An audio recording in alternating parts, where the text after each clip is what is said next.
Today's episode of Nerdist News is sponsored by War Games. Did the new Avengers trailer confirm that Captain America and Iron Man live? Hot off the presses like an issue of the Daily Bugle, the new trailer for Avengers Infinity War hit internet newsstands today, and it's got the web in an uproar. The trailer features a ton of awesome moments like a first-time meet and greet between Iron Man and the Guardians of the Galaxy, a shot of the biggest hover car in the history of the world, a humorous scene between Doc Strange and Spider-Man, and a rather tense face-off between Thanos and Captain America.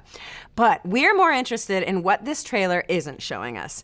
Now, the rest of this episode of Nerdist News contains more potential spoilers and speculation for Avengers Infinity War than there are spikes in this shot of Doctor Strange's face.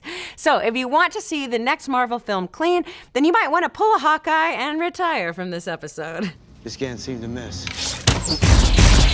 Last week, in an interview with Entertainment Weekly, Marvel Studios head Kevin Feige said when talking about permanent character deaths in the Marvel Cinematic Universe, when it comes to Infinity War, people need to be careful what they wish for. And of course, this was followed up by an interview with Robert Downey Jr. with EW, where he called the film a heads will roll scenario.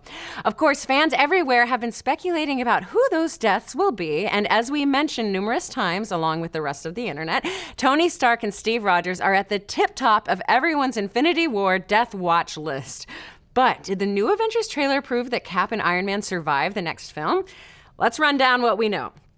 Based on the trailers and what information we can glean from interviews, the narrative in Infinity War seems pretty clear. At the start of the film, we pick up right where Thor Ragnarok left off, with the survivors of Asgard meeting up with the Mad Titan in space. After a battle that leaves a bunch of Asgardians colder than Iceman, Thanos threatens to crush Thor's skull if Loki doesn't give up the Tesseract. After the battle, Thanos chucks Thor and Hulk into space. Hulk eventually crash lands back on Earth in the Sanctum Sanctorum, while Thor gets splattered on the windshield of Star-Lord's ship.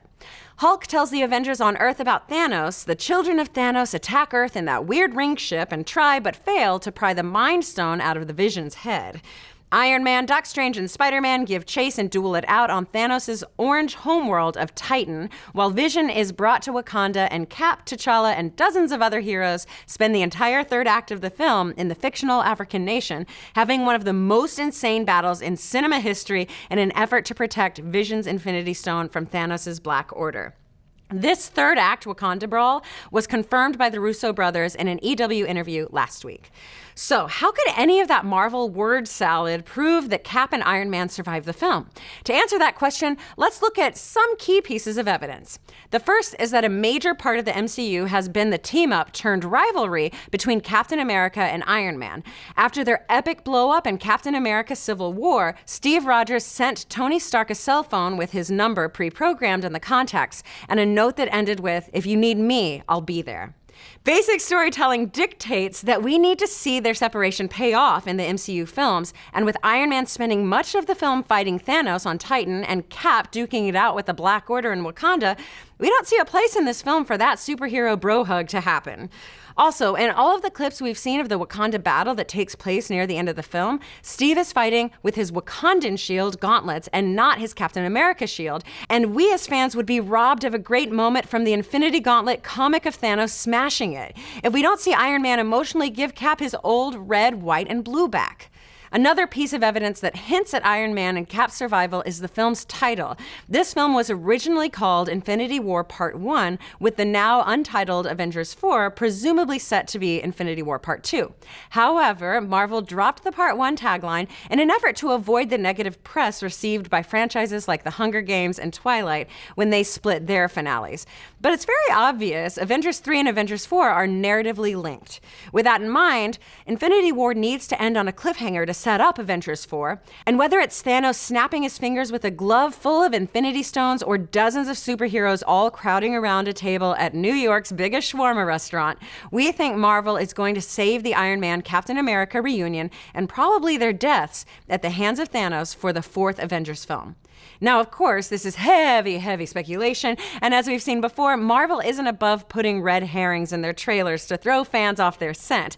They've duped us in the past with Thor's non-missing eye, and where Mjolnir was really destroyed in Thor Ragnarok. Both were misdirects in the Thor Ragnarok trailer, but if you look at the information we have, you don't need the Reality Stone to make sense of this theory.